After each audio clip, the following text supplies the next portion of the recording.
혐의를 한 명한테 몰아주라는 조언, 검찰의 인사처를 이용하고 누가 새로 오든 문제 없다는 자신감에서 이 전관 출신의 노련함이 읽힙니다. 그런데 이렇게 덮으면 무혐의를 받을 수 있다는 발언은 노련함의 선을 넘어서 법적으로 문제가 될 수도 있습니다. 국회로 찾아가서 유상범 의원의 입장을 들어봤습니다. 이어서 신재영 기자입니다. 수술 일지엔 두 건의 대리 수술 모두 A 원장이 한 것으로 기록돼 있습니다. 그런데 같은 시간 A 원장은 일반 진료 중이었기 때문에 진료 기록을 압수수색하면 대리 수술이 들통날 수밖에 없는 상황. 그러니까 환자들이 진료 기록을 너무 빨리 뛰어가는 바람에 수술 올라갈 전에 밑에서 진료 공고를 돼 있어요.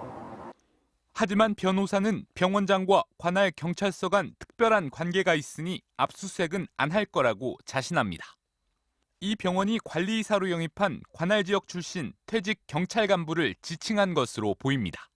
영서부서는 우리 김 원장님이나 이렇게 하 원장님이 관계가 좀 좋아가지고 불필요하게 압수수색을 하거나 그러진 않을 것 같아요.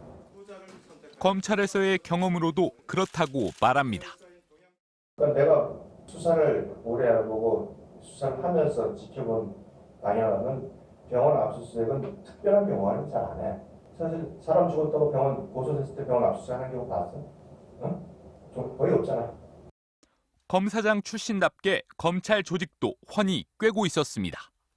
고양시청에 검사들 중에 의사 출신이 있던가? 네, 의사 출신 검사는 몇 명 없어. 근데 고양시청에는 없을 거야.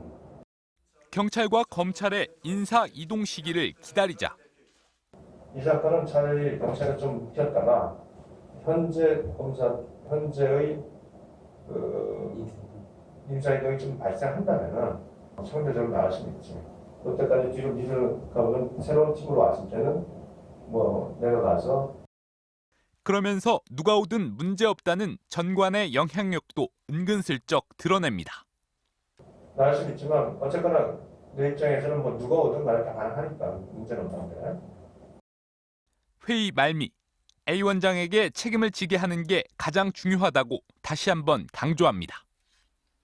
만세를 부르는 순간 병원이 문제가 아니라 심지어는 정답 장담하는데 100% 구속입니다. 큰일이잖아. 비용일이었던 데가 빠지더라고요. 이제 전체 그림은 다 보였죠. 변호사와 무면허 의사인 김 원장은 계약서까지 썼지만 문제의 대책회의가 열린 지 5달 뒤 MBC 보도가 나간 직후 수임 계약을 해지했습니다. 지금은 국회에 입성한 유상범 의원을 찾아갔습니다.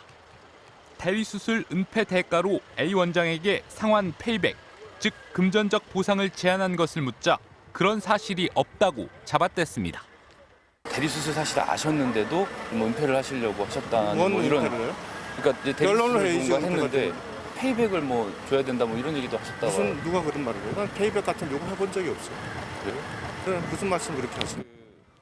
또 마디편안병원과 계약을 하고 수임료를 받은 건 맞지만 돈은 돌려줬기 때문에 문제될 게 없다고 했습니다. 변론을 한 적이 없기 때문에 거기에 대해서 나한테 대해서 얘기를 할 게 없어요. 그러면 착수금이나 이런 것도 다 받으신 거예요? 돌려줬어요. 받으셨다고. 다 정리해서 돌려줬습니다. 변호를 안 했으면 문제가 없는 걸까?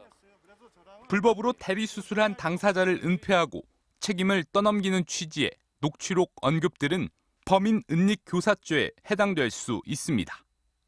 불법을 하라는 취지의 어떤 적극적인 조언을 하는 거는 어떤 법률 상담으로서 면피할 수 있는 영역은 당연히 아니고 법적인 윤리적인 책임을 져야 되는 영역이죠. 이런데도 유 의원은 변호를 하지 않았는데 뭐가 문제냐는 입장을 굽히지 않았습니다. 변호사가 변론을 하는 과정에서 실체를 숨기고 변론을 했다. 그럼 책임을 지는 게 맞습니다. 그런데 나는 변론 자체를 안 했단 말이에요. 그러면 아무 관여를 안 한 거잖아. MBC 뉴스 신재용입니다.